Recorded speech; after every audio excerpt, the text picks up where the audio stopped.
Hello and welcome to the annual online training for medical marijuana consultants. My name is Allison and I will be presenting today on behalf of the Medical Marijuana Program at the Department of Health.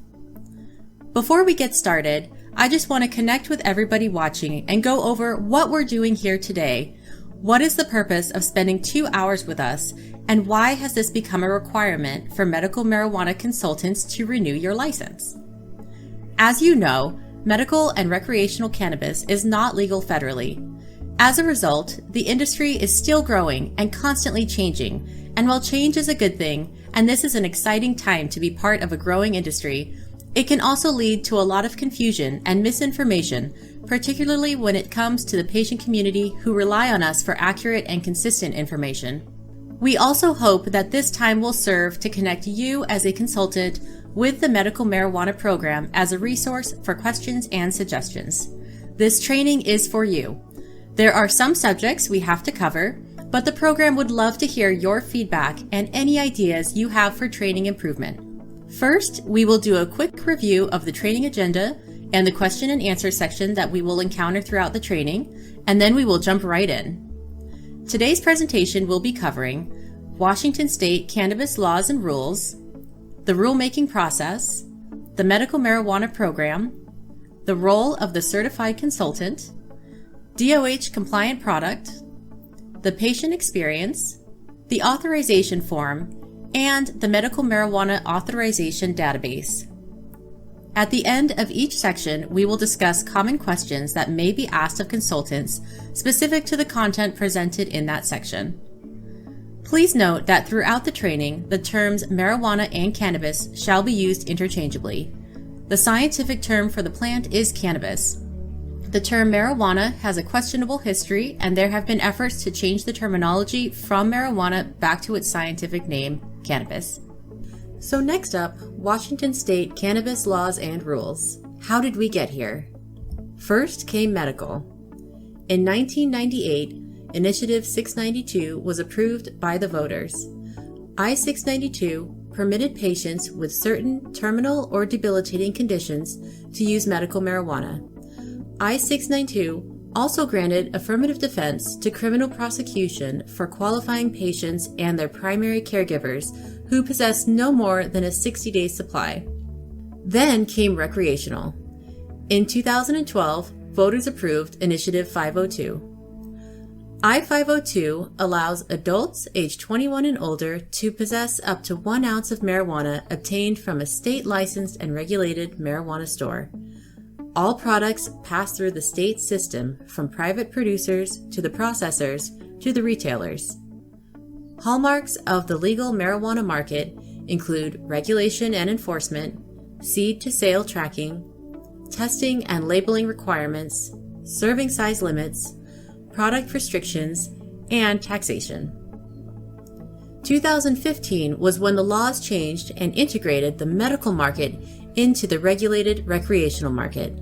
Under the Act, the Department of Health adopted rules for a medical marijuana authorization database, training and certification of medical marijuana consultants, and product compliance. The primary goals of the law were to clarify what is meant by the medical use of marijuana, and to ensure patients have access to higher quality products to meet their medical needs. It allowed for state sales and use tax breaks for medical marijuana patients who are entered into the authorization database, and provided protection from arrest and prosecution for patients who are entered into the authorization database. In 2015, legislature passed the Cannabis Patient Protection Act, Senate Bill 5052. Senate Bill 5052 created regulation of the medical use of marijuana, specific requirements for patients under the age of 18, a single system of licensed production, processing, and retail sales, which had to be in place by July 1, 2016, and consistent testing, labeling, and product standards. Under Senate Bill 5052, the Department of Health was tasked with creating a standard authorization form and with writing rules for 3 components of the law: product compliance, the authorization database, and the certified medical marijuana consultant. the department also established some continuing education for authorizing professions. Then in 2017, legislature passed Senate Bill 5131. Senate Bill 5131 allowed for authorized patients and designated providers that are entered into the medical marijuana database and hold a recognition card to purchase immature plants, clones, or seeds from a licensed producer or grower. Then the 2019 legislation was a busy one. There were numerous marijuana-related bills that passed. Today, we're going to highlight two of those bills that were focused on addressing patient needs. House Bill 1094 was the Compassionate Care Renewal Bill. Previous regulations required an in-person physical examination for a patient who was renewing their medical marijuana authorization. Effective November 1st, 2019, if determined by a healthcare practitioner that their patient would experience severe emotional or physical hardship if required to have in-person physical examination to renew their medical marijuana authorization, that healthcare provider may renew the patient's authorization through the use of telemedicine. Furthermore, the practitioner may indicate on the authorization form if the patient is eligible for a compassionate care renewal of their registration in the database.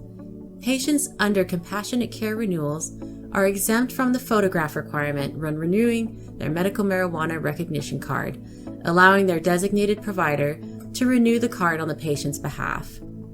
Consultants should be aware that even if an authorization form is marked yes, the patient is eligible for compassionate care renewal, it is optional for a patient to choose to take advantage of the compassionate care allowance.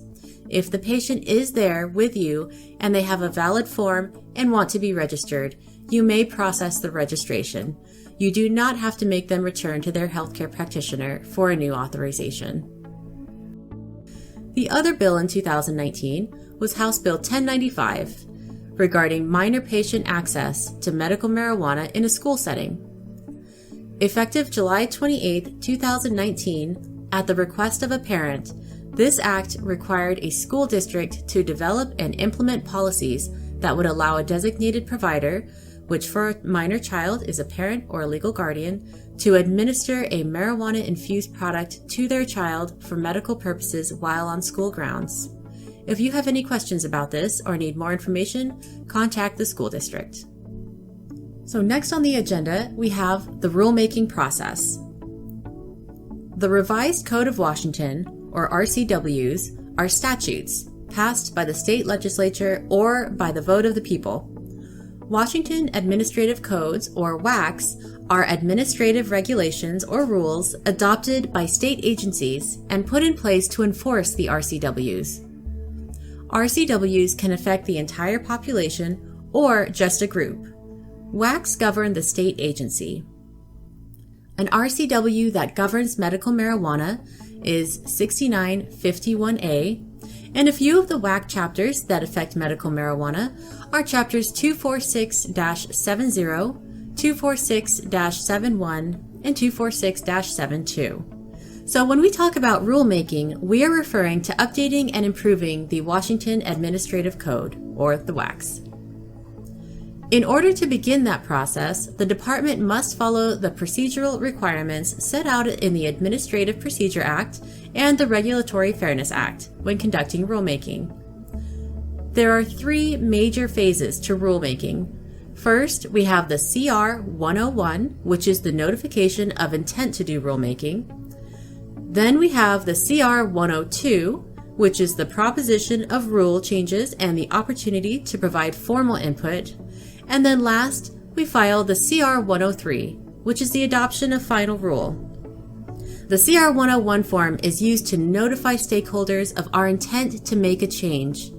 It will include a brief description of the subject, including the WAC chapters that may be affected, reasons why the rules on this subject may be needed and what they might accomplish, and finally, how interested parties can participate in the rulemaking activities.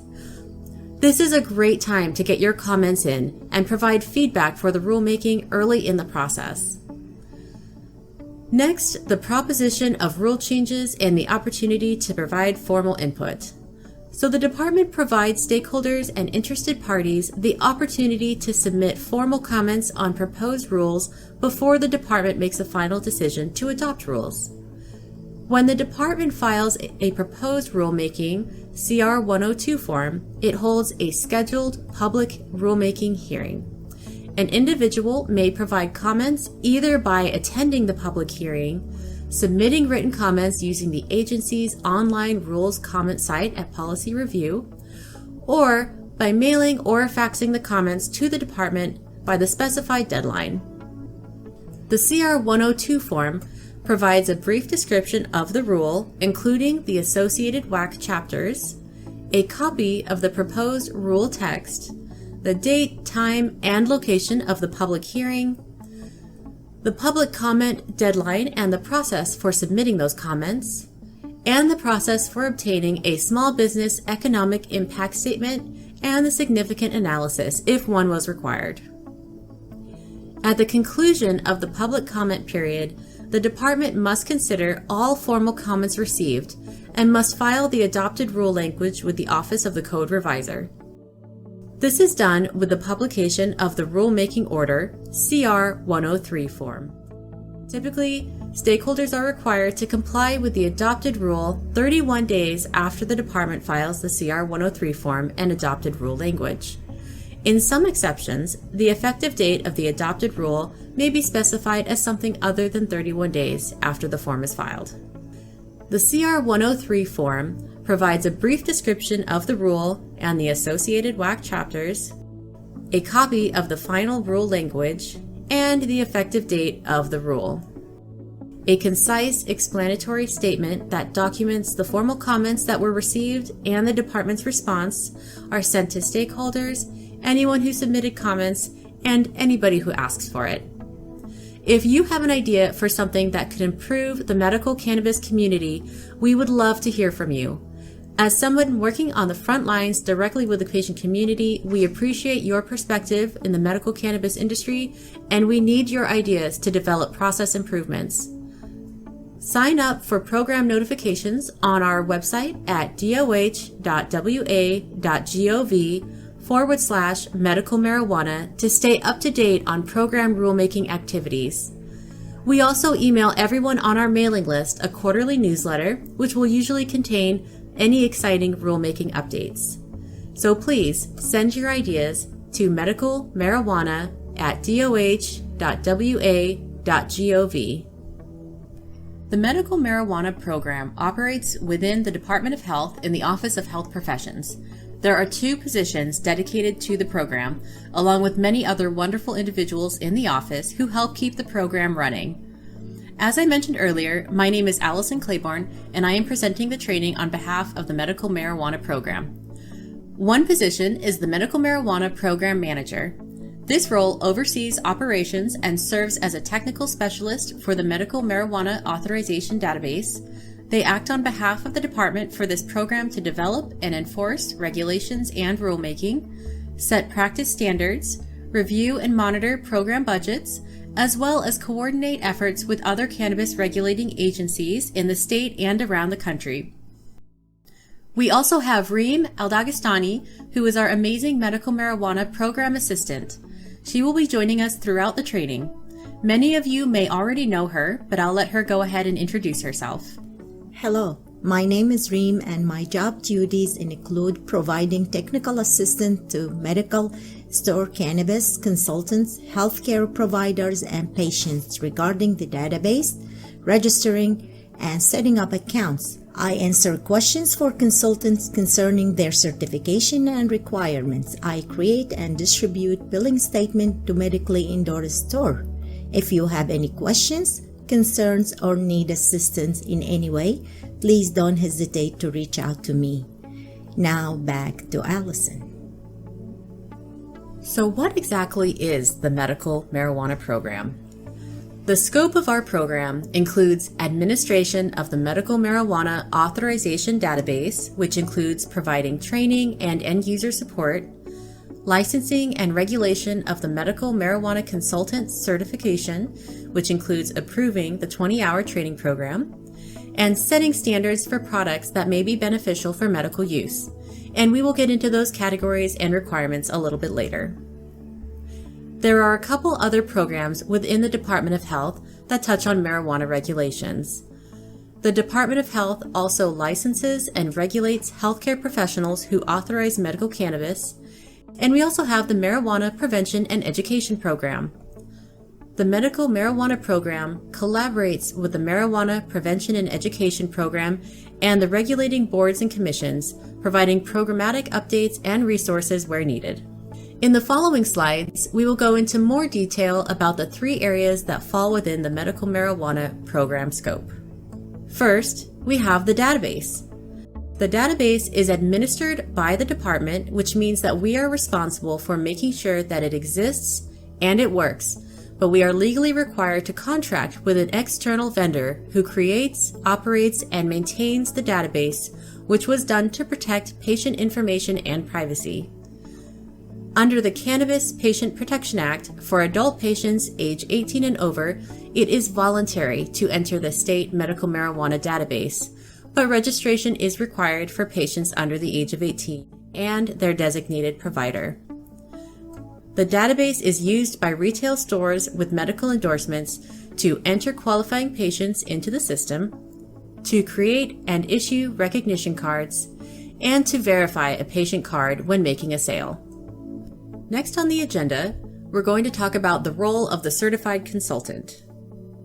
So the second area of oversight is the Certified Consultant Program. A certified consultant is required to complete a 20-hour training, maintain an active CPR card, and submit an application to be certified or granted a credential by the Department of Health to provide consultant services at a retail store that has a medical endorsement.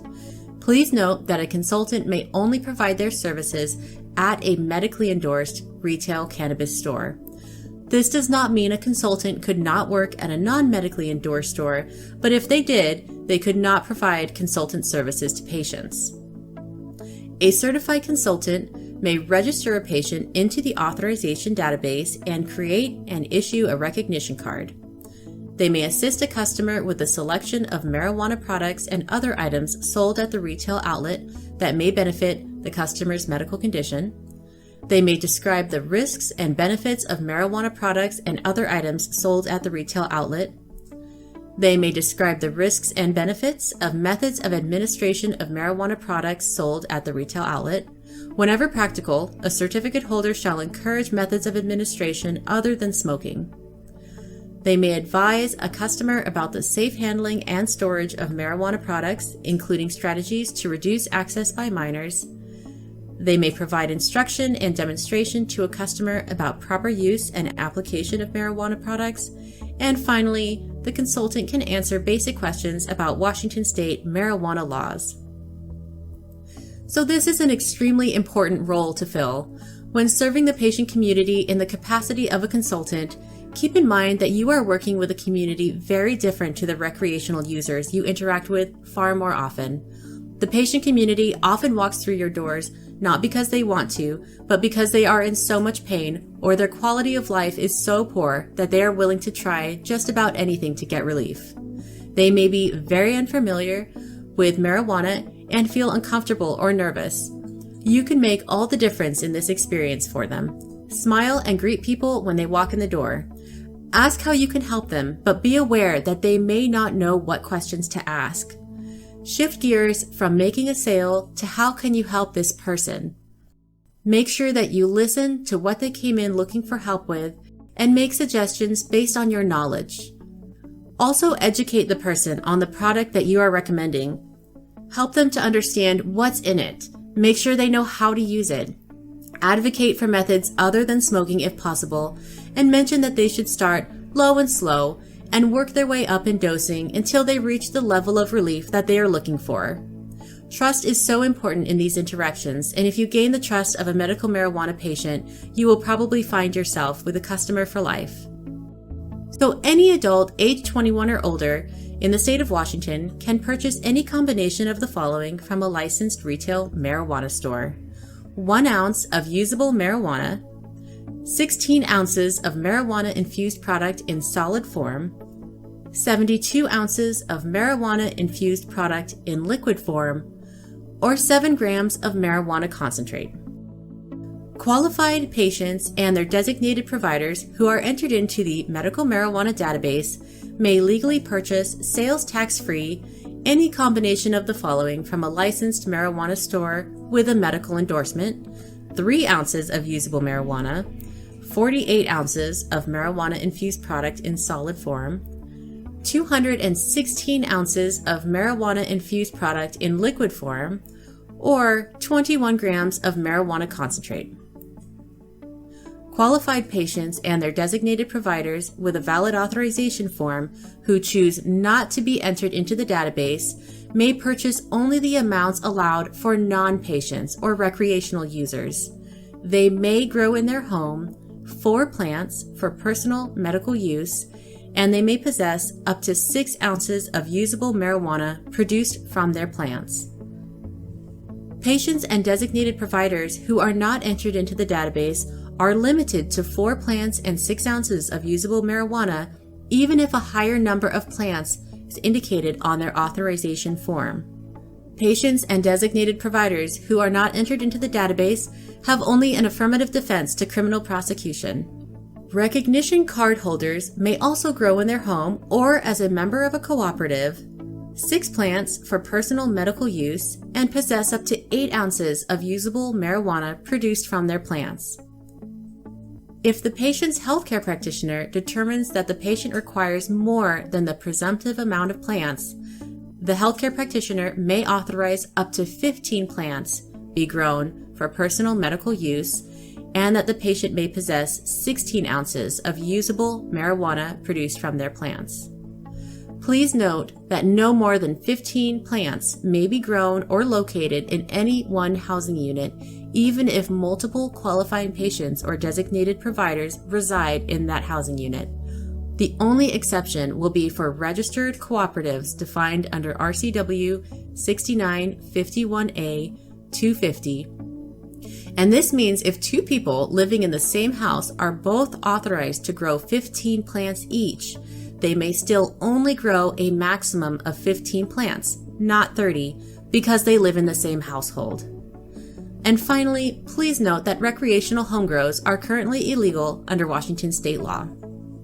Medical marijuana cooperatives allow up to 4 medical marijuana patients or their designated providers to join together to grow marijuana for the patient's personal use.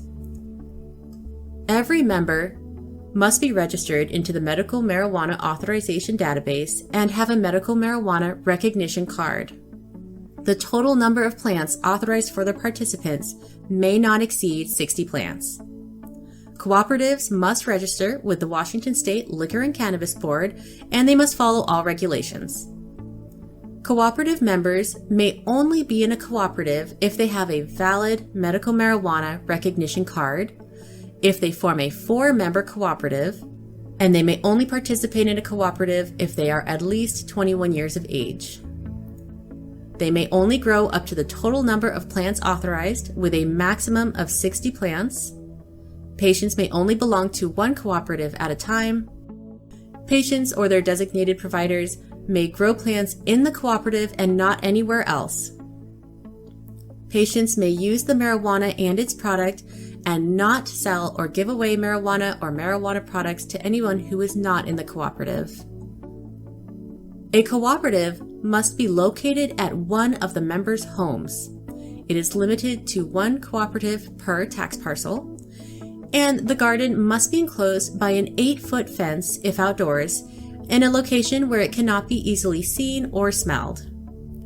No cooperatives may be located in any of the following areas: within 1 mile of a marijuana retailer, within the smaller of either 1,000 feet of schools, playgrounds, recreation centers, daycare centers, or any facility restricted to people 21 years or older, or the area restricted by ordinances, or where prohibited by city, town, or county zoning laws.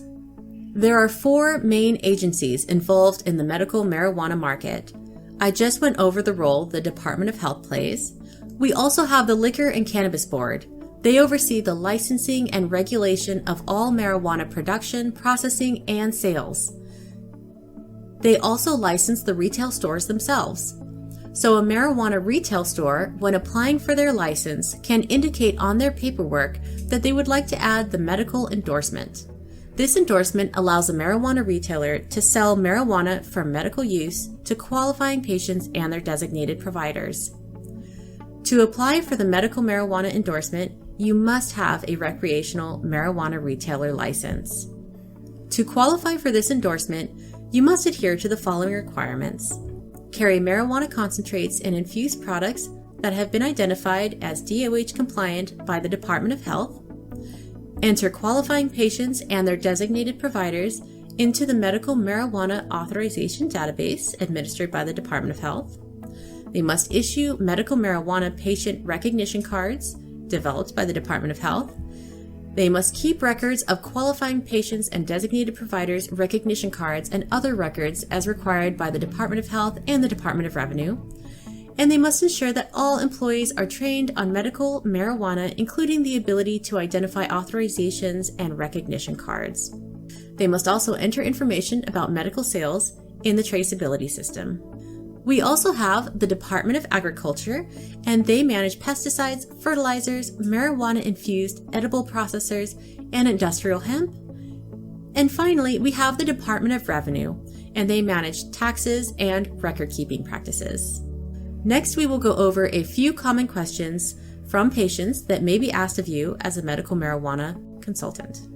Can I be denied a place to live because I use medical cannabis?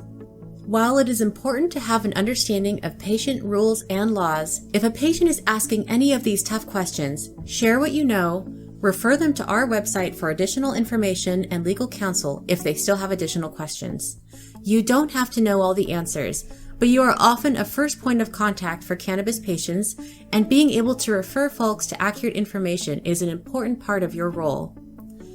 As a tenant, you have no legal right to grow or smoke marijuana, even if you are medically authorized and have a recognition card.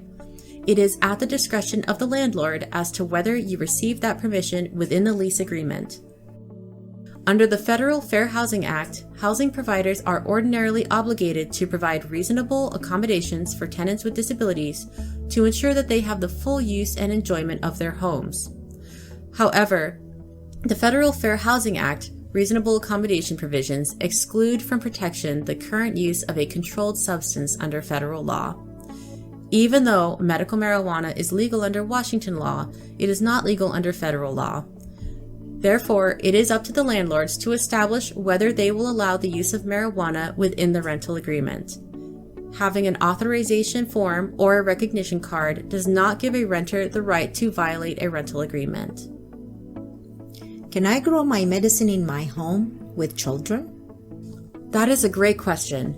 Regarding parental rights in growing medical cannabis in a home with children, a qualifying patient or designated provider may not have his or her parental rights or residential time with a child restricted solely due to his or her medical use of cannabis in compliance with the terms of Washington laws, absent written findings supported by evidence that such use has resulted in a long-term impairment that interferes with the performance of parenting functions as defined under RCW 2609-004. Next, checking back in with the agenda, we have DOH compliant product. The third area of regulation that falls within the scope of the medical marijuana program is setting standards for products that may be beneficial for medical use. The Liquor and Cannabis Board regulates all marijuana production and sales, and the Department of Health rules extend those standards to address patient concerns for things such as heavy metals, pesticides, safe handling, etc. The Washington State Department of Agriculture helped us to determine which unapproved pesticides are most likely to be used in growing cannabis. We required testing for those prohibited pesticides and heavy metals on top of the Liquor and Cannabis Board requirements, and those products are considered to be DOH compliant. There are three categories of compliant product. We have general use, high THC, and high CBD. If the product meets the testing requirements, They may use one of the 3 labels on the packaging printed in either black or blue ink and no smaller than 1/2 an inch in diameter. A general use product is any marijuana product allowed by the Liquor and Cannabis Board that does not fall into one of the other 2 categories, including edibles, flowers, and concentrates. DOH compliant general use products may be packaged in servings or applications that contain up to 10 milligrams of active THC. A unit must not contain more than 10 servings or applications and must not exceed 100 milligrams total of active THC. So any adult age 21 or older may purchase DOH compliant general use products. Purchases are subject to sales tax. Qualifying patients age 18 and over or designated providers who are entered into the Medical Marijuana Authorization Database and hold a valid medical marijuana recognition card may purchase general use DOH compliant product sales tax free from retail stores with a medical endorsement. Finally, any licensed marijuana retail store may sell the general use compliant product. Next, we have the high CBD products, and these are any marijuana product except for usable marijuana or other plant material intended for smoking, allowed by the Liquor and Cannabis Board, including edibles. When it comes to the packaged servings, concentrates may not contain more than 2% THC concentration and may have at least 25 times more CBD concentration by weight. Marijuana-infused edible products may contain no more than 2 milligrams of active THC and at least 5 times more CBD per serving by weight for solids or volume for liquids.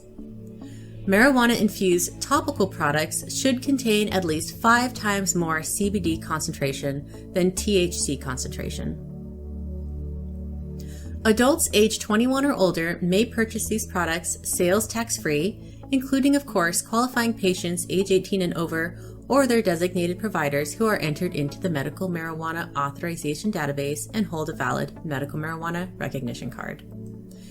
Any licensed marijuana store may sell high CBD DOH compliant product. The final category are high THC products, and these are marijuana products containing more than 10 milligrams but not more than 50 milligrams of active THC per serving or application. Only capsules, tablets, tinctures, transdermal patches, and suppositories qualify for high THC classification. High THC compliant products may be packaged in servings or applications containing up to 50 milligrams of active THC. A unit must not contain more than 10 servings or applications and must not exceed 500 milligrams total of active THC. Only qualifying patients age 18 and over or their designated providers who are entered into the Medical Marijuana Authorization Database and hold a valid medical marijuana recognition card may purchase high THC DOH compliant product. These are sales tax-free purchases. Additionally, only a licensed and medically endorsed marijuana retail store may sell the high THC compliant product, so they are a little harder to find. Finally, let's talk about that logo. One of the challenges is getting patients and consultants familiar with what this logo means and where to find it.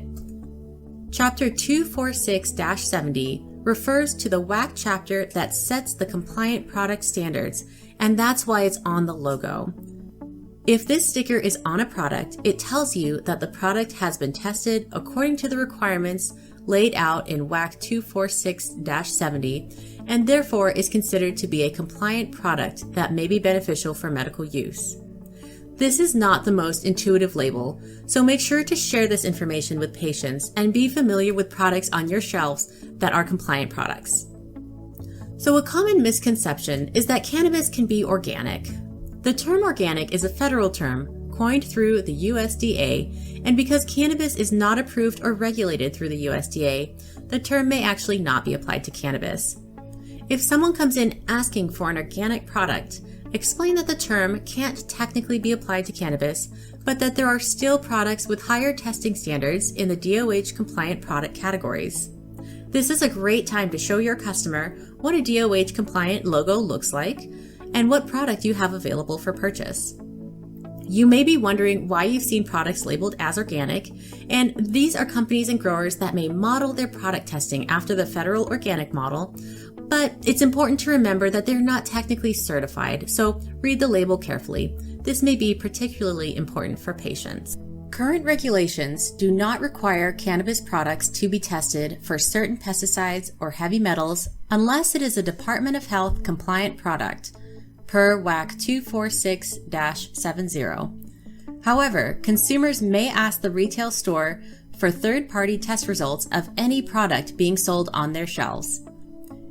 In order to comply with the quality assurance testing for the Department of Health compliant product, pesticide screening must be done by a certified third-party lab approved by the Washington State Liquor and Cannabis Board and must be completed at the time of harvest for all marijuana flowers, trim, leaves, or other plant matter. Pesticide screening and screening for pyrethrins and piperenol butoxide must also be completed for each batch of finished concentrates and extracts. There are thousands of unapproved pesticides out there. Testing for that many pesticides would be very costly, and most of the pesticides are unlikely to be used on marijuana. We don't want to make these tested products so expensive that people can't afford them. Pesticides on products are particularly concerning to the patient community because exposure can be hard for immunocompromised patients and patients with other medical conditions that can be exacerbated by the introduction of new and oftentimes harmful chemicals. When you think of cannabis, heavy metals are probably not the first thing to come to mind. So what are heavy metals doing in our cannabis products? Cannabis absorbs materials from the dirt it grows in, and that includes heavy metal elements such as arsenic and cadmium. Another well-known heavy metal is lead. Some metals can be good for us in small doses, such as iron and zinc, but the unhealthy heavy metals can be very harmful to humans, particularly to individuals with other medical conditions. Become familiar with the products in your store and find out if you carry DOH compliant products so that you can share that information with your cannabis patients. The product packaging label must prominently display the following statement.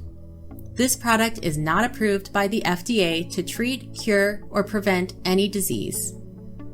Packaging for all products utilizing a Chapter 246-70 WAC compliant logo must not use any words, symbols, or images commonly used in or by medical or pharmaceutical professions, including but not limited to depictions of a caduceus, staff of Asclepius, bowl of Hygieia, or the mortar and pestle. Logos may not use the word prescription or the letters RX. They may not state or imply any specific medical or therapeutic benefit. Statements may not claim to diagnose, mitigate, treat, cure, or prevent disease. And they may not mimic a brand of over-the-counter or legend drug. Recent guidance on structure and function claims from the Liquor and Cannabis Board clarifies structure or function statements on products that are acceptable and are not acceptable. Of course, it is acceptable for a consultant to share information on a product label with a patient during the course of educating a patient on certain products. Here are a few examples of what acceptable structure and function claims might look like and what they might not look like. Helps maintain cardiovascular function and a healthy circulatory system would be okay. Relieves crushing chest pain or prevents a heart attack would not be okay. Promotes relaxation is acceptable. Prevents depression would not be acceptable. It's important to be aware of what should and shouldn't be on labels so that you can help patients know what to look for in selecting products. These rules are important to avoid false claims or promises to cure, reverse, or prevent a disease, but they can also present challenges for patients who have no idea what product to choose that may help their medical condition.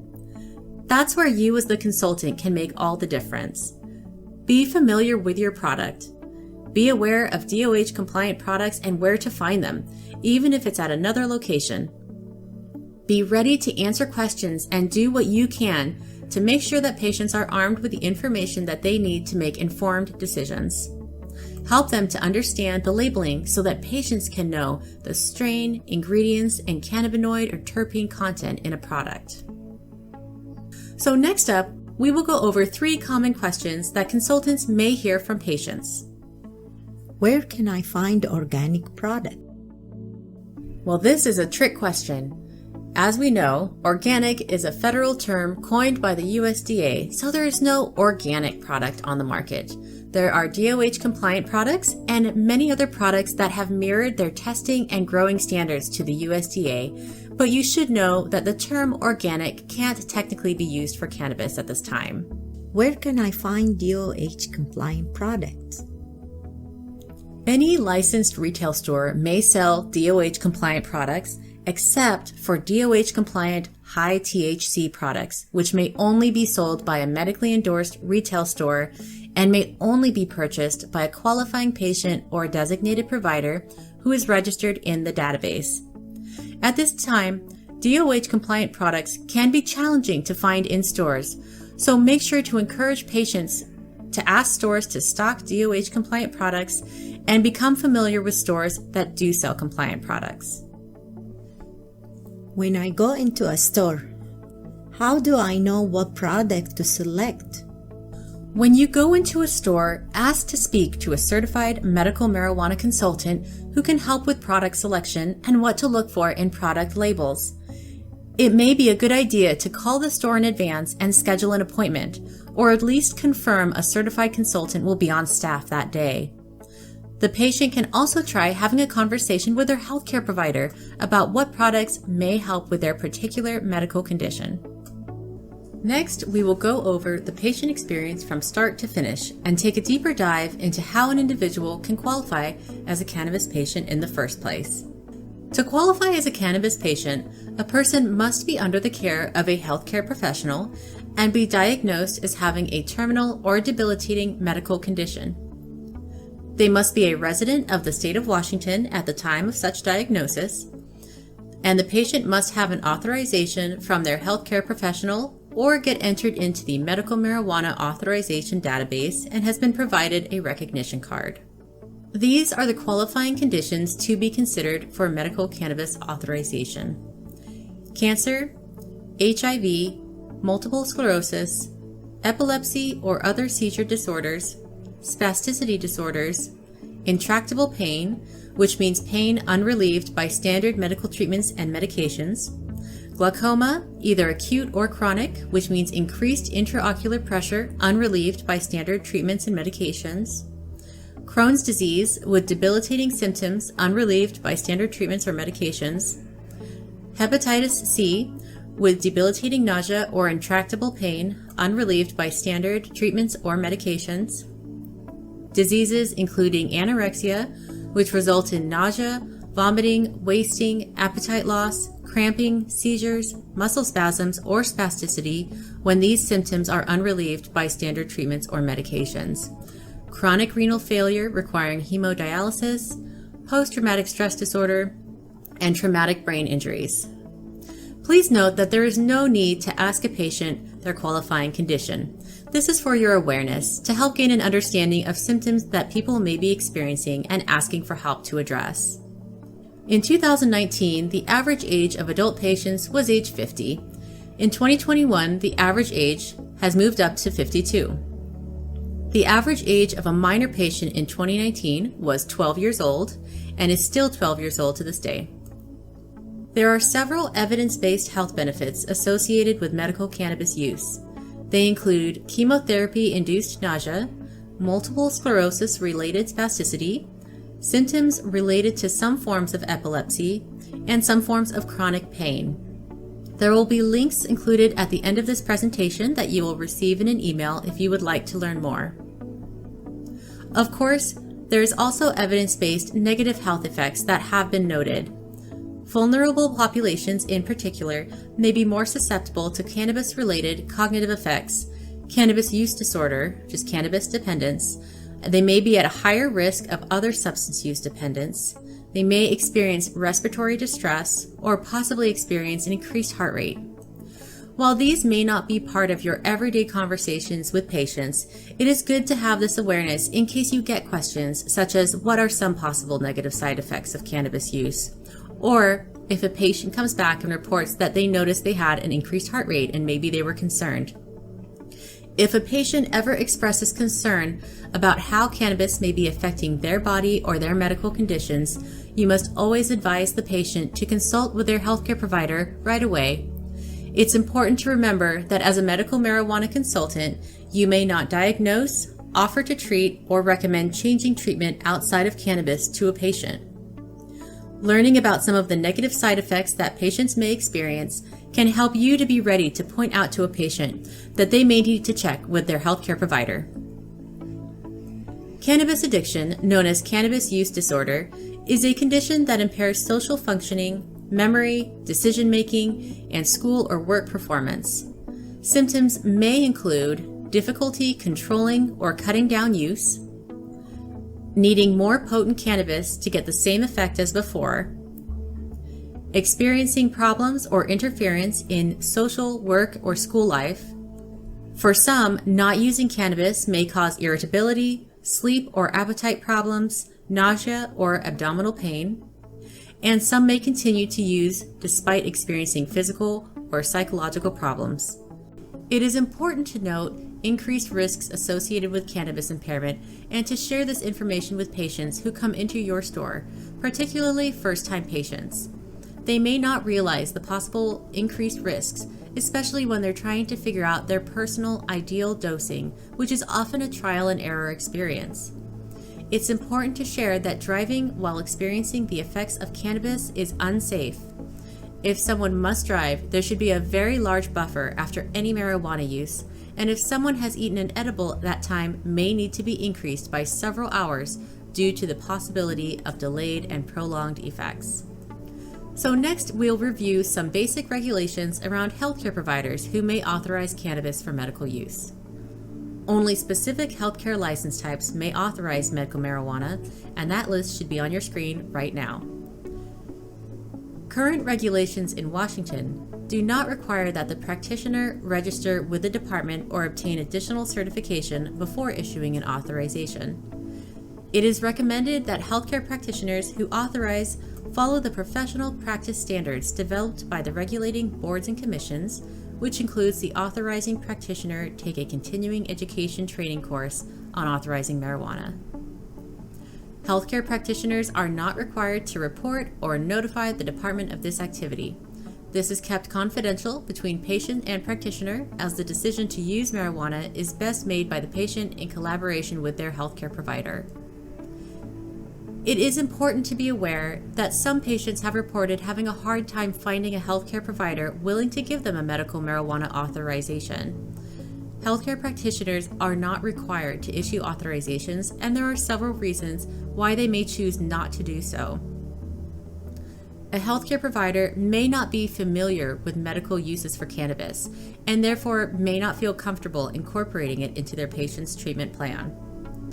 The provider may work for a facility that is federally funded, and it may be a risk to authorize cannabis for medical use since it's not legal federally. In order to authorize medical cannabis, there needs to be an existing patient-provider relationship. This is not an in-and-out authorization process, and practices cannot solely exist around issuing authorizations. There should be other health services offered, and some kind of follow-up care is expected after issuing a patient an authorization. The authorization expires after a year or less for adult patients, or after 6 months or less for minor patients, depending on the healthcare provider's treatment plan. There should be follow-up appointments for authorization renewals and treatment plan updates at a minimum. Next, we will go over the designated provider, who they are, and what their role is. First, a designated provider is not a healthcare provider. They are defined under statute as someone who is 21 years of age or older, a parent or guardian of a qualifying patient if that patient is under the age of 18. They must have a separate signed authorization form from the qualifying patient's healthcare practitioner, which is provided at the time of the medical visit. The patient has to find their own designated provider. It's usually a family member or somebody involved in their care, but it's not going to be a healthcare provider, a nurse, or anything like that. And a designated provider can only be the provider to one patient at a time, which means that a designated provider cannot do it for, say, both of their kids.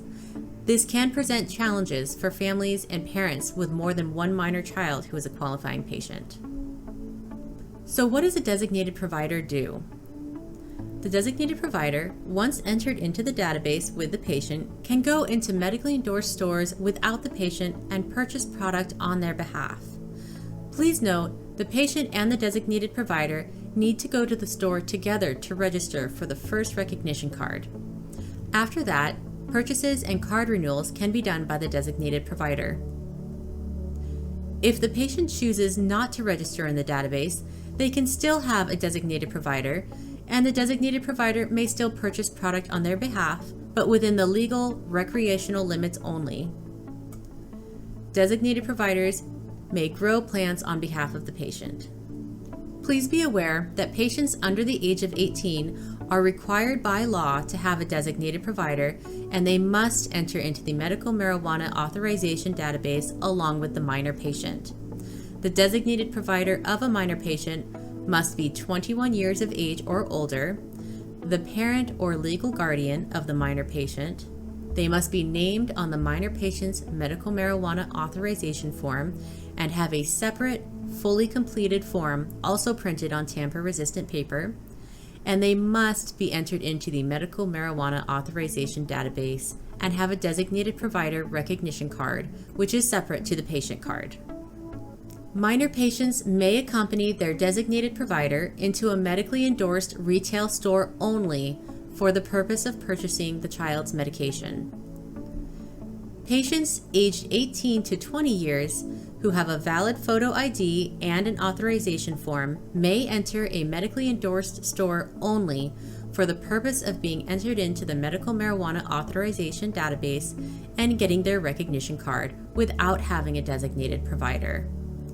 They do not have to have a designated provider. After they get a card, they may enter and make purchases at medically endorsed cannabis retail stores only. They cannot enter a non-medically endorsed store even if they have their recognition card to make purchases. I also wanted to touch briefly on cannabis use in youth and young adults. It is important to remember that the decision to use cannabis for medical purposes is between the patient or their parent or guardian and the healthcare provider. Youth and young adults who start using cannabis earlier in life, use cannabis more frequently, or use cannabis products with a higher THC concentration may be at an increased risk of cognitive effects, including learning and memory impairment and decreased educational attainment, cannabis use disorder, again cannabis dependence, poorer mental health, especially for those experiencing or who have increased risk of behavioral health disorders. This information is for your awareness only, as you will occasionally work with minor patients and their parents or guardians, and they may have questions or report concerning side effects after their minor child uses or used medical cannabis. Please remember that as a medical marijuana consultant, you cannot diagnose a medical condition, offer to treat, or suggest changing treatment for a patient. And if a patient or their parent, guardian, or designated provider has any concerns, they should contact their healthcare provider. You should always talk to patients about the importance of safe storage and ways to keep cannabis away from children and pets. Children, adults, and pets can mistake marijuana products, particularly edibles, for regular food or candy. Consuming marijuana can make children very sick. Accidental marijuana poisoning in children has increased, sometimes requiring visits to the emergency room or hospitalization. Always advise patients to store cannabis in child-proof containers and safely out of reach of children and pets. Symptoms of intoxication or poisoning in children can include lethargic behavior, uncoordinated movements and decreased psychomotor activity, such as slurred speech, increased heart rate progressing to slowed heart rate, low blood pressure, difficulty breathing, sedation, or coma. Please note that ingestion, edibles, leads to the majority of cases of cannabis poisoning or intoxication reports to the poison centers. I also wanted to touch on cannabis use in pregnant and breastfeeding individuals. The CDC states cannabis use during pregnancy can be harmful to infant health. Existing research has shown an association with low infant birth weight, an association with neurodevelopmental effects for child, particularly when exposed to cannabis smoke in utero, and that constituents from cannabis can be passed through breast milk. THC can be stored in fat and slowly released over time. Over the past decade and continuing presently, there has been notable increase in cannabis use during pregnancy. As always, if a patient has questions about cannabis use and their medical condition or pregnancy, refer the patient to their healthcare provider. Next, we will go over a few common patient questions that you may be asked as a consultant. My doctor gave me this authorization. How does this work? Again, remember that this is a new and sometimes uncomfortable world for a lot of people. Do what you can to help patients feel comfortable, smile, explain the process, listen to their questions. Tell them about the database and the benefits of registering so they can decide if they would like to have a recognition card or not. If they do register, when you hand them the card, explain what it means, when they may need to show it, and explain the expiration date and that they will need to get a new authorization form from their healthcare provider before that date and return to a medically endorsed cannabis retail store to get a new card. This would be a great time to have some of our informational pamphlets printed out and ready to hand to patients with their new or renewed card so that they know that Department of Health is a resource as well. Do you have any advice and/or suggestion regarding dosing amount and frequency, side effects to watch out for, and any information regarding methods of administration? Example, with food, after dinner, when can I drive, and etc. Of course, a consultant cannot diagnose a condition or prescribe any product. However, if you are asked about dosing, the best practice is to share that they should start low and go slow. Start with a small dose, see how it feels, and gently increase as needed until they experience the desired results. Always suggest a method other than smoking if possible. It is acceptable to explain to patients how to use the product. It is acceptable to explain how food can affect dosing. For example, trying an edible on an empty stomach may feel different to having an edible after a meal. It's important to remember that you're not a healthcare provider, but you are part of the patient's care team.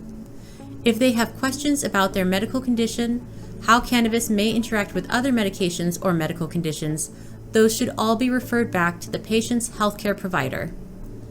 Additionally, according to RCW 6951A-060, no person shall be entitled to claim the protection from arrest and prosecution under RCW 6951A-040 or the affirmative defense under RCW 6951A-043 for engaging in the medical use of marijuana in a way that endangers the health or well-being of any person through the use of a motorized vehicle on a street, road, or highway.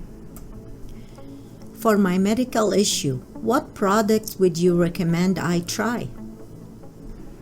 Always defer to what, if any, recommendations a healthcare provider has suggested for a patient's medical use. Remember that you cannot provide medical advice, diagnose any conditions, recommend changing current treatments in place of marijuana, or open and use actual products when demonstrating how to use. Avoid using any terms that suggest a product will cure, prevent, or treat a disease. An example of a way to appropriately provide helpful information about products would be to share that a product may promote relaxation versus saying this product may cure depression. However, you can assist the patient with selecting products that may help with their qualifying condition. You can describe risks and benefits of methods for using products. You can give advice on ways to properly store products and how to keep them safe from children and pets. You can show patients how to properly use products, and you may answer questions about the medical marijuana laws. A common concern from patients is that they don't want to feel high all the time, and they rely on your expertise to help guide them to strains and methods of ingestion that may help with relief from qualifying conditions without the high that recreational cannabis users may be looking for. Always remember that you are often the first contact into medical cannabis, and patients sometimes won't know where to start. Always listen to their needs and use that information to help guide your conversation with them as far as products that may help with their qualifying conditions. Become familiar with your products and know that this is really the time that patients are relying on your expertise and patience with them as they navigate through a new world that may seem intimidating at first. It's important to know that the time and effort that you put in with a cannabis patient could be life-changing to that person. Become familiar with growers and producers as you can, listen to what the patient is looking for, and help empower patients by being a resource and pointing them to other resources that can help them find or grow the best medicine for their needs and understand the law around medical use. Next, we will talk about the authorization form. The first thing to know is that the authorization form is not a prescription. An authorization form is a recommendation by the patient's healthcare practitioner to use cannabis for medical purposes. It allows a patient to register in the Medical Marijuana Authorization Database and receive a recognition card.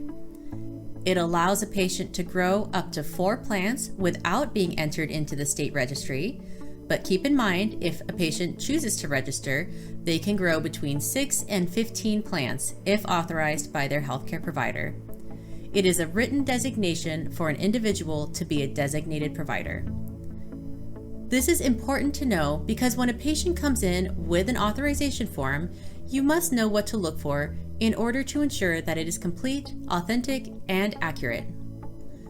The Pharmacy Commission approved tamper-resistant paper contains at least one industry-recognized security feature designed to prevent unauthorized copying, unauthorized modification, and use of counterfeit forms. It also contains the RCW 6951A-030 medical marijuana seal in the bottom right corner. When this paper is purchased by the healthcare provider, it is blank with the logo printed in the bottom corner. Remember, the authorization is not a prescription and it cannot have the mortar and pestle symbol or the RX logo typically found on prescriptions. The authorization form is divided into 3 sections: the patient and designated provider information, the healthcare practitioner information, and the healthcare practitioner recommendation and certification. If you take a closer look at the form, you will see the first question is the issue type, and that will tell you if you are registering a new patient in the database or if you are renewing an existing patient. Down the left side of the form, we have assigned line numbers as a reference point. For example, line item 1 is for the patient's full name and date of birth. Line item 2 is for the patient's street address, which is defined under law as the patient's residence where plants may be grown. Because of this, it must be a physical address, not a PO box. Line item 3 asks the practitioner a question: does the patient have a designated provider? If yes is selected, the patient must sign line item 6, unless that patient is a minor. The designated provider's name, date of birth, and physical address are entered into lines 4 and 5. If no is selected, the practitioner continues on to complete Section 2, Healthcare Practitioner Information. Section 2 contains information specific to the healthcare practitioner and clinic location. Current regulations under RCW 6951A-010 requires the practitioner to have an active credential to be allowed to issue a medical marijuana authorization. The third section, towards the bottom of the form, goes into a little more detail about the qualifying medical condition, compassionate care renewal authorization, and of course the signature line. On question 9, the provider will indicate which qualifying condition the patient has that may be benefited by the medical use of cannabis. Item 10 indicates if a patient is eligible for a compassionate care renewal. If yes is indicated, then a consultant would proceed accordingly, and we will go into more detail on this process later. Please note that if item 10 is marked yes, it does not mean that the patient must have a designated provider.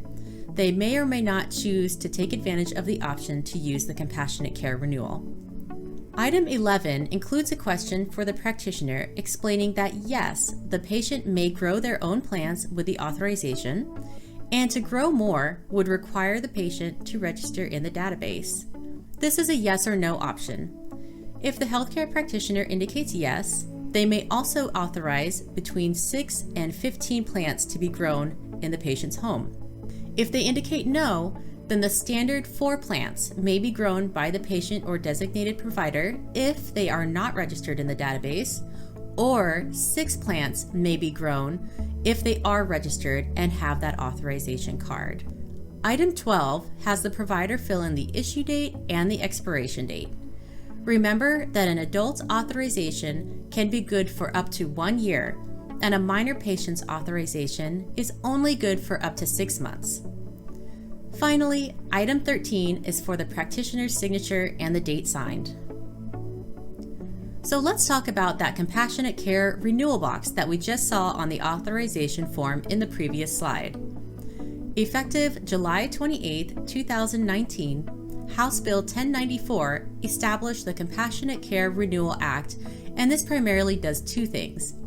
It allows an eligible patient to receive their medical authorization renewal through the use of telemedicine. Eligibility for this is determined by the patient's healthcare provider. Under current regulation, an in-person physical examination is required to renew a patient's authorization. If their healthcare practitioner determined that requiring an in-person physical examination to renew an authorization would likely result in severe hardship to the patient because of their physical or emotional condition, then the practitioner may indicate that the patient is eligible for a compassionate care renewal through the use of telemedicine. Additionally, a compassionate care renewal eligible patient is exempt from having to be physically present at the retail store to obtain a new photo to renew their database registration and card, instead allowing the qualifying patient's designated provider to renew on their behalf. So what if a patient asks, what is a compassionate care renewal, and how do I know if I'm eligible for it? After the first initial in-person physical examination and visit with a healthcare practitioner to obtain a medical marijuana authorization, the healthcare practitioner may indicate that you are eligible for a compassionate care renewal if an in-person visit would cause you severe hardship. A compassionate care renewal allows a patient's medical marijuana authorization to be renewed through the use of telemedicine. If a patient is concerned about in-person visits to renew their authorization causing a hardship, let them know to contact their healthcare provider to see if they may be eligible for compassionate care renewals. Please note that if a patient is eligible for a compassionate care renewal and they were previously registered in the state database, the designated provider may renew their database registration and card for the patient without the patient physically present at the store. Also note that question 10 on the medical marijuana authorization form indicates whether or not a patient is eligible for a compassionate care renewal of their registration in the database. Certified consultants should be aware that even if question 10 is marked yes, it is optional for a patient to choose to take advantage of this allowance. If the patient is there in the store and they have a valid form and want to be registered, please register the patient. You do not have to make them return to their practitioner for a new authorization. A qualifying patient who is compassionate care renewal eligible will need to have a designated provider to take advantage of the options allowed through CCR and will need to be issued 2 medical marijuana authorization forms, one for the qualifying patient and one for the patient's designated provider.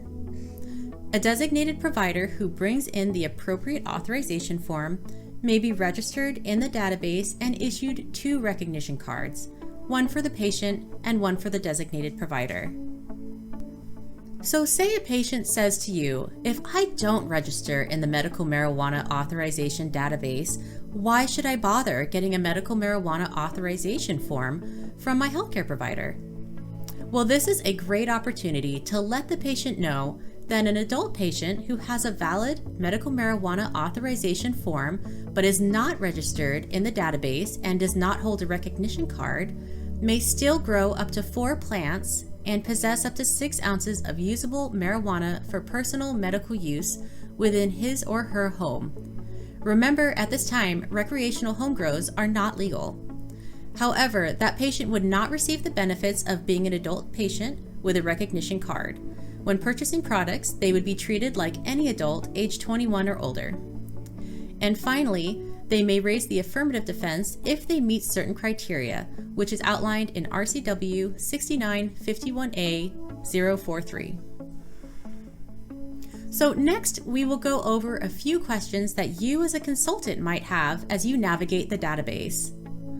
First, does the issue date and the sign date have to be the same on the authorization form? The answer is no. When entering a patient, please use the issue date to create the record. Next, what if the designated provider's name on the form does not match their state-issued identification? If the designated provider is renewing a patient's registration, their name must match their state-issued identification.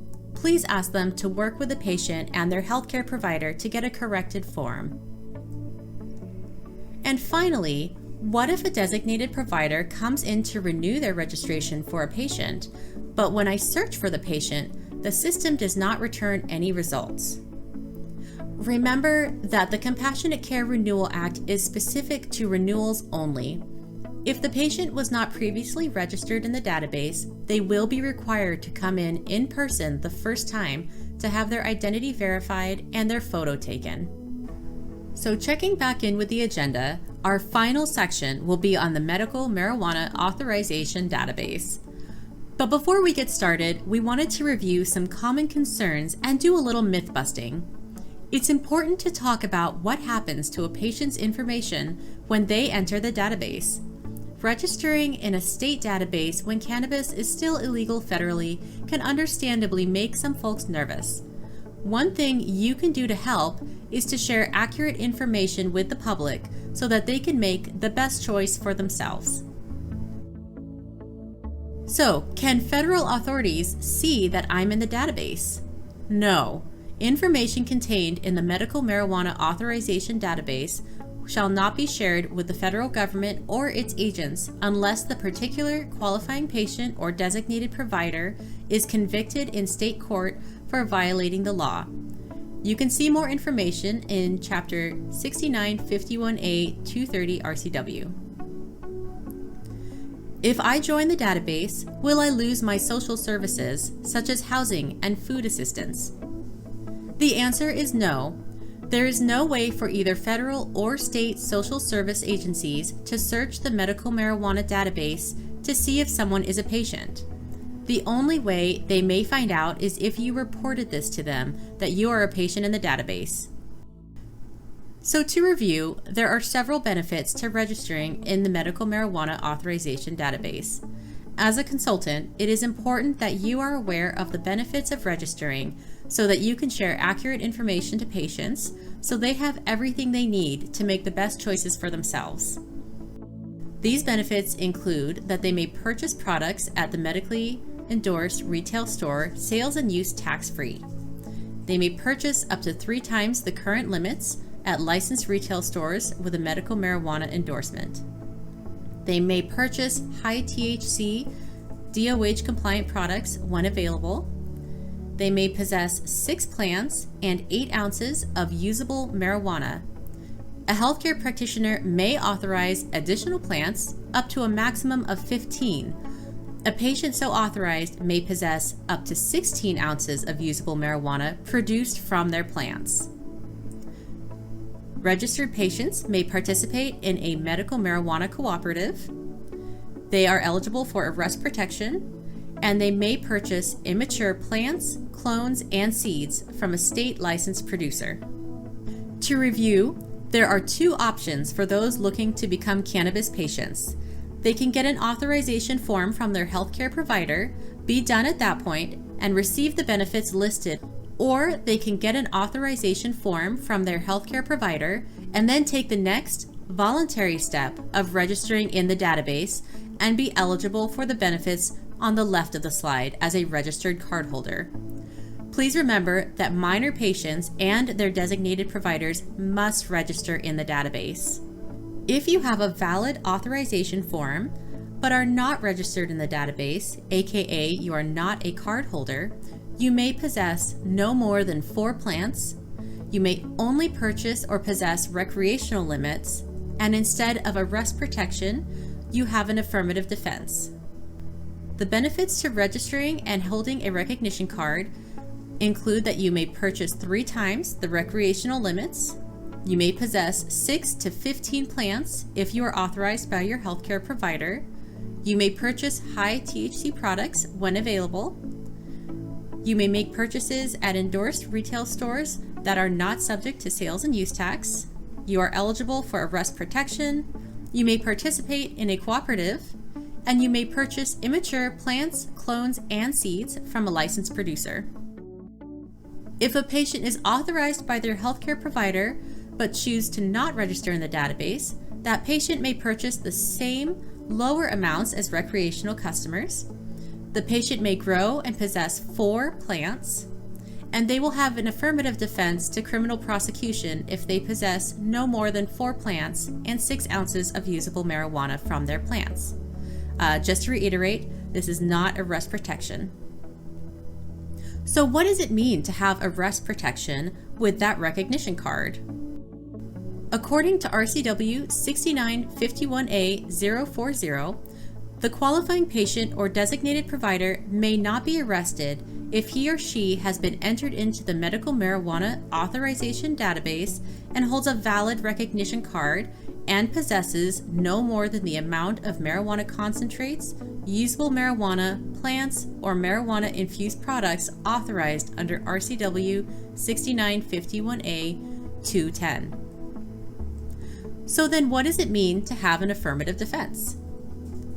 Qualifying patients or designated providers who are not entered into the medical marijuana authorization database and do not hold a recognition card, but who present their medical marijuana authorization form to any law enforcement officer who questions the patient or provider regarding their medical use of marijuana, may assert an affirmative defense to charges of violations of state law relating to marijuana through proof at trial by a preponderance of the evidence that they otherwise meet the requirements of RCW 6951A-040.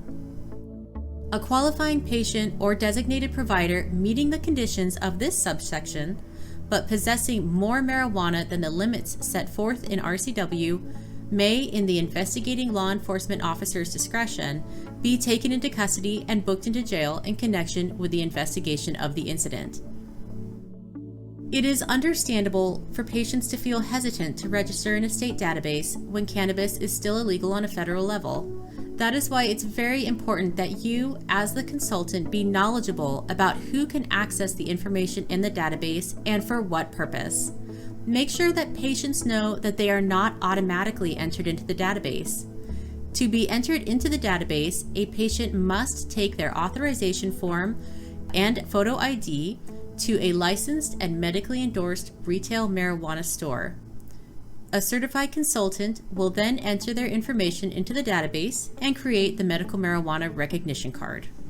The medical marijuana authorization database is a secure system. State law strictly limits who can view database information and how that information can be used. Only certain people can see information from the database for the following purposes. So to access their patient's healthcare information from the database, authorizing healthcare providers, and practitioners authorized to prescribe or dispense controlled substances. To add patient information from the authorization form into the database, certified medical marijuana consultants working in a medically endorsed marijuana store. To provide administration or get reports, there are the database administrators for data maintenance and store support. There's the Washington State Department of Health to ensure compliance. We have the Washington State Department of Revenue for sales tax-free reports, and the Washington State Liquor and Cannabis Board for aggregate data reports. Finally, to verify that a card is valid, we have law enforcement and employees working in a medically endorsed marijuana store. I also want to connect with everyone and just share a little information about the security features of the database. Senate Bill 5052 required that the medical marijuana authorization database be contracted with an entity to create, administer, and maintain a secure and confidential data system rather than be hosted by the Department of Health. This measure was to safeguard its contents from either required or unintentional disclosure. Records in the database containing names and other personally identifiable information of qualifying patients and designated providers are exempt from public disclosure requests, inspection, or copying. RCW 6951A230 states any personally identifiable information included in the database must not be susceptible to linkage by use of data external to the database, so no other systems or programs can link into or access this database. That same RCW states that information contained in the medical marijuana authorization database shall not be shared with the federal government or its agents unless the particular qualifying patient or designated provider is convicted in state court for violating this chapter or Chapter 6950 RCW. So this graph is just a visual on how many recognition cards have been created each year since the implementation of the system. Please note that numbers account for each initial, renewal, and replacement card created for both patients and designated providers, and it is not specific to the unique number of individual patients registered in the medical marijuana authorization database. As we can see, cards created have been on a slight decline. This may be due in part to the economic impacts of COVID-19. 2021 was on track to at least match or slightly exceed cards created in 2020, so we may be seeing a slight change in the future to this trend. In this next section, I will review the technical process around the workflows in the database. So step 1, the process starts with an authorization form validation. Authorization form validation is done when the consultant reviews the form to ensure that it meets all the requirements. That means that the form is complete, either handwritten or typed is fine, signed by the healthcare practitioner, original signatures only, no stamp signatures. It must be printed on tamper-resistant paper with the RCW logo on the bottom right corner, and the patient must sign item line 7 in section 1 if they have a designated provider and are over the age of 18. Please note that minor patients do not need to sign that line as they are required to have a designated provider. If the form does not meet all of these requirements, the person may not be entered into the database. Please advise the patient to contact their healthcare provider to make any necessary corrections and then return to a medically endorsed cannabis retailer to be registered in the database. Step 2. During the review of the authorization form, identity verification will also take place, which is step 2. The medical marijuana consultant must verify that each adult patient or designated provider matches their photo identification. Again, minor patients and compassionate care renewal patients are verified through the designated provider, so there is no need to verify a minor's identification or a patient whose designated provider is doing their renewal on the patient's behalf. In the event of an inexact match of names between the identification and the authorization, the consultant should take necessary steps to ensure that the patient or designated provider they are working with is the same person presenting the form. This may include calling to confirm the patient's status with their healthcare practitioner or verifying against a different piece of identification if they have one. Step 3. Now that you have verified the authorization form is valid and filled out properly, and you have verified the patient and designated provider's photo identification, the next step is to take the photo that will go into the database and be shown on the recognition card. The photo needs to be taken against a white backdrop, but if the patient is bald or has white hair and this is causing an issue, a beige or a light blue background can be used as well. Make sure the person is standing straight and there is no head tilt or angle, and make sure there is plenty of lighting to get a clear, consistent photo every time. Aim to get a photo of the person's upper shoulders and head with a little space above for the background. Unless the patient is eligible for a compassionate care renewal, a new photo is taken every time a new patient is registered in the database and every time a patient renews their recognition card as well. Step 4. Now you will search for the patient and enter them into the database. Search for the patient by name and date of birth as listed on the authorization form. You may also search by card number if you are doing a renewal. If the patient is found in the system, a form will appear with the patient and designated provider information if they have one. If that happens, you cannot create a duplicate card. You must edit and update the current card to process the renewal. Step 5. If you are processing a renewal, you will want to select Yes when prompted. Then the system will ask you, is this a compassionate care renewal? Check the authorization form and choose Yes if that is indicated on the form on item 13. Choose No if it is indicated No on the form. Then you will click Renew the card. For a standard renewal, only the single card will appear on your screen for review. Compassionate care renewals will show both cards, one for the patient and one for the designated provider at the same time on your screen. If the patient is not found in the system, proceed with the new card creation process by clicking the Create New Authorization button. Next, you will enter the correct information from the authorization form into the database to create the new card. For the patient card, you will want to confirm that a valid healthcare practitioner license is entered in from the authorization form. The information for the healthcare practitioner must match the data in the database. If the healthcare practitioner cannot be found in the database, a card cannot be created. Then, for the designated provider, if there is one, you will have to search for the patient as listed on the authorization form. You will select Patient Authorized to Assist. If the patient is not found in the system, a card cannot be created for a designated provider. You will want to verify the patient is already registered in the system, which must be done before a designated provider account can be created. Once you select the patient, they will be added to the designated provider's account, and you can complete the registration using the information on the designated provider's authorization form. So this process is a little different for a minor patient. After you complete the authorization form for the minor, the system will prompt you to enter the information for the designated provider automatically, since a minor must have a designated provider. Step 6. Review, edit, and generate the cards. For a standard renewal or an initial card, you will want to select Complete and save the record. This will pull up a screen that lets you see a preview of the card you are about to create.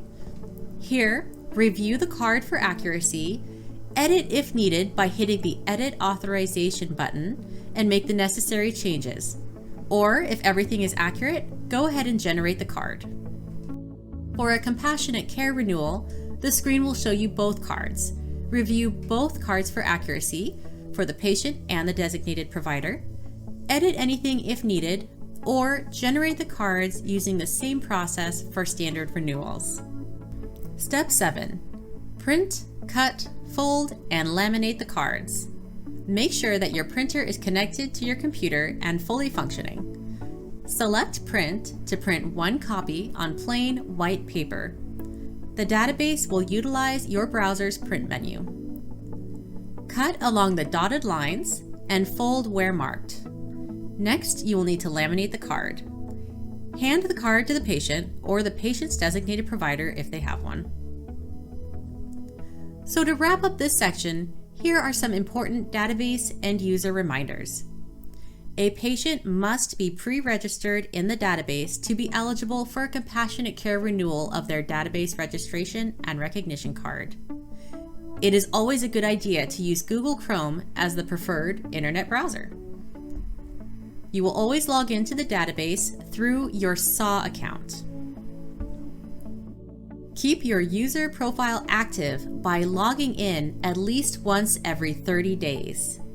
This will help minimize the SAW authentication challenges, and it helps you become familiar with the system. It will keep your account active. And finally, protect yourself. Never share your username or passwords with anybody. So, just to recap, what is the process for entering a compassionate care renewal patient into the database? The process for registering a compassionate care renewal eligible patient is defined under WAC 246-71-040, which requires a certified consultant to verify the designated provider's identity, confirm valid authorization, enter their information into the database, and take a photo of the designated provider. And once registration is complete, do you issue both cards to the designated provider? And the answer to that is yes. You will issue both cards to the designated provider, instructing them to make sure they give the patient their card to keep in a safe place. Are consultants allowed to retain photos of the patient or retain medical authorizations or recognition cards to help with validation of compassionate care renewal patients? The answer to this is no. The new workflow in the database will allow you to reuse the patient photo to complete a compassionate care renewal, so there is no need to save photos for the purpose of processing compassionate care renewals. A designated provider does not need to have the patient's recognition card on hand when they come into the store to purchase products on behalf of the patient. They only need to provide their own recognition card. And the reason we don't have stores retain photos or authorization forms is to protect patient privacy. Authorization forms should not be copied, and the original should be returned to the patient or the designated provider after they have been registered. So, after all this information and time spent together, how do we keep in touch moving forward? The cannabis industry is changing constantly. It is important that we are able to reach you when there are program updates and special notices that you should be aware of in your work as a medical marijuana consultant. The program also sends out quarterly updates with hot topics, frequently asked questions, rulemaking updates, and we like to feature new or updated publications when we can. If you are not receiving these notices and updates, please contact us and make sure that your email address is on the program's distribution list. These newsletters are a way for us to stay connected and provide important and hopefully helpful information to you. If there is something you want to see featured in a newsletter, just let us know. If we do not address your question today, please don't worry. We will be following up with this training with an email that will include a link for you to submit any questions you may have. This email will also include resources from this training and a link to complete the quiz so that you can receive your certificate of completion to count for 2 hours of continuing education credit. You must pass the quiz with a score of 70% to be eligible for the certificate of completion, and please be aware that completing this training and passing and submitting the quiz is a requirement to maintain your medical marijuana certificate every year. Thank you for taking this training. As always, the Medical Marijuana Program team is here to help and support you in the important work that you do for the medical community. We can be reached at 360-236-4819 or email us at medicalmarijuana@doh.wa.gov and check out our website for all kinds of information at doh.wa.gov/medical marijuana. Thank you.